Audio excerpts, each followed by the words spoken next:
गुरुर्ब्रह्मा गुरुर्विष्णू गुरुर्देवो महेश्वरः गुरुः साक्षात् परब्रह्म तस्मै श्री गुरुवे नमः. आपल्या भारतीय परंपरेमध्ये एक विशेष दिवस म्हणून गुरुपौर्णिमा साजरी केली जाते. आषाढातील पौर्णिमा तिथीला गुरुपौर्णिमा साजरी केली जाते. या पौर्णिमेला व्यास पौर्णिमा असे देखील म्हटले जाते, कारण महर्षी व्यास हे सर्व विद्या, वेद, पुराणे यांचे रचनाकार तसेच प्रत्येक विषयांचा गूढ अभ्यास असणारे असे एकमेव आद्यगुरु म्हणजे महर्षी होते. त्यामुळे त्यांना अनन्यसाधारण असे महत्त्व आहे. नमस्कार, प्राचीनोदय चॅनलवर सर्वांचे स्वागत.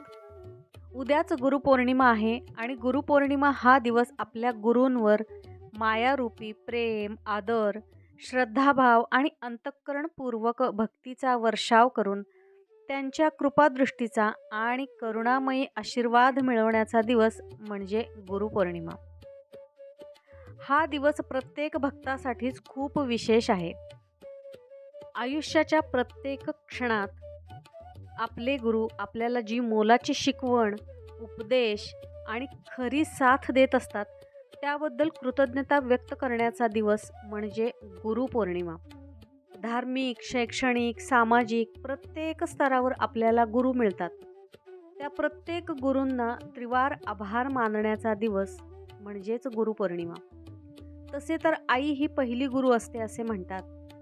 बालपणी ती आपल्याला हात धरून चालायला शिकवते आणि आपले गुरु पूर्ण आयुष्यभर आपल्याला योग्य वाट, योग्य दिशा दाखवत असतात. गुरु का करावा हे थोडक्यात पाहूया. बघा, संसाररूपी सागरामध्ये वादळं येतात, अनेक दुःख येतात, अशी काही परिस्थिती येते, कठीण परिस्थिती येते, अडथळे येतात, अडचणी येतात, संकटे येतात. भावनिकदृष्ट्या आपण खूप खचलेलो असतो. अशा वेळी आपल्याला फक्त आधार जे देत असतात, आपल्याला त्या परिस्थितीतून बाहेर पडण्यासाठी जी शक्ती देतात ते म्हणजे फक्त आपले गुरु असतात. आपल्याला आपल्या जीवनामध्ये चांगली वाट, चांगली दिशा, चांगले कर्म करण्याचे भान देण्याचे काम आपले गुरु करत असतात आणि त्यांच्यामुळेच आपल्या हातून कोणतीही वाईट गोष्ट घडत नाही. या दिवशी गुरुपूजनाला महत्त्व आहे. सत्याचे पूजन, ज्ञानाचे पूजन, ध्यानाचे पूजन म्हणजेच गुरुपूजन. या दिवशी काय करायचे आहे? गुरुपौर्णिमेच्या दिवशी ज्यांनी गुरुपद दिलेले आहे त्यांनी आपल्या गुरूंची, आराध्य देवतांची मनोभावे सेवा, उपासना केली पाहिजे. ज्यांनी गुरु केलेले नाही आहेत त्यांनी या पौर्णिमेच्या दिवशी ज्या कोणत्याही देवावरती श्रद्धा असेल, भक्ती असेल, विश्वास असेल त्या देवांना तुम्ही गुरु करू शकता. गजानन महाराज, श्री स्वामी समर्थ महाराज, शंकर महाराज, दत्तगुरु महाराज अशा देवतांना तुम्ही गुरुपद देऊ शकता.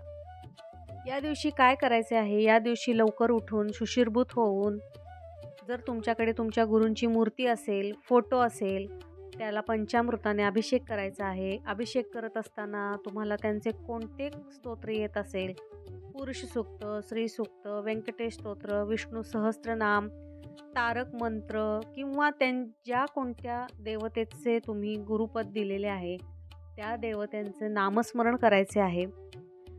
त्यांना सुगंधी अत्तर लावायचे, चंदन लावायचे, फुले हार वाहायची, धूप दीप दाखवायचा आहे.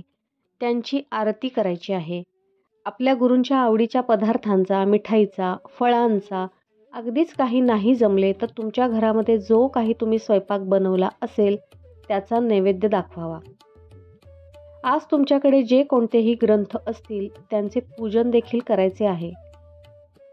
गुरुचरित्र, नित्यसेवा पुस्तक, नवनाथ ग्रंथ, सप्तशती ग्रंथ, स्वामी चरित्र सारामृत, भगवद्गीता, श्रीमद भागवत, ज्ञानेश्वरी हे आणि जे कोणती स्तोत्र तुम्ही नित्य वाचत आहात त्या सर्व स्तोत्रांची, ग्रंथांची एका पाटावरती ठेवून हळद कुंकू वाहून, फुले वाहून पूजा करायची आहे. त्यांना धूप दीप दाखवायचा आहे. या दिवशी कोणत्या स्तोत्रांचे पठण करायचे आहे तर गुरुचरित्र, संक्षिप्त गुरुचरित्र, दत्तस्तोत्र, श्रीमद भगवद्गीता, नित्यसेवेमधील काही स्तोत्रे, नवनाथ ग्रंथ, सप्तशती ग्रंथ, गुरुचरित्र, स्वामीचरित्र सारामृत हे काही ग्रंथ आहेत ते तुम्ही आज पठण करू शकता. त्याचशिवाय दिवसभर नामस्मरण चालू ठेवायचे आहे. नामस्मरणा इतकी प्रभावी कोणतीच सेवा नाही. स्वच्छ खऱ्या अंतःकरणाने पूर्ण आर्तभावाने आपल्या गुरूंचे नामस्मरण करावे. आपले पूर्ण जग हे आपले गुरुच असतात.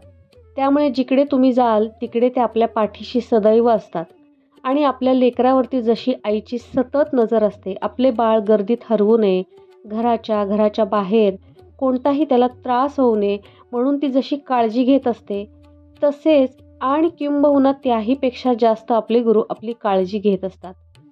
म्हणून फक्त गुरुपौर्णिमा किंवा कोणताही विशिष्ट दिवस, विशिष्ट तिथी पाहून त्यांचे फक्त पूजन, उपासना किंवा कृतज्ञता व्यक्त करायची नाही आहे, तर रोजच आपण आपल्या गुरूंचे धन्यवाद, आभार मानले पाहिजेत. आपल्याला जे काही गुरु आपले भरभरून देत असतात, आपण जिथे कुठे असतो ते फक्त त्यांच्यामुळे.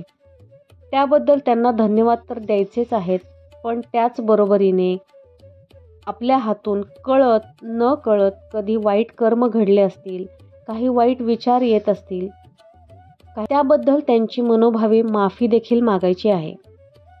तसे तर गुरूंबद्दल तुम्ही जितके बोलाल तितके कमीच आहेत. पूर्ण आयुष्य देखील कमी पडेल. पण त्यांनी दिलेली शिकवण, त्यांनी दाखवलेली योग्य वाट यांचा अवलंब करून त्यांच्या कृपेसाठी, त्यांच्या कृपाशीर्वादासाठी आणखीन आपण पात्र बनता येईल हे आपण पाहावे. या दिवशी आपल्या गुरूंचे धन्यवाद, आभार मानून शुद्ध खऱ्या भावपूर्ण अंतःकरणाने आपली भक्ती त्यांच्या चरणी अर्पण करूया. सर्वांना गुरुपौर्णिमेच्या गुरुमयी शुभेच्छा. व्हिडिओ आवडल्यास लाईक करा, शेअर करा, कमेंट करा आणि चॅनलला सबस्क्राईब केलं नसेल तर सबस्क्राईब करा. भेटूया पुढील भागामध्ये. तोपर्यंत सर्वांना श्री स्वामी समर्थ.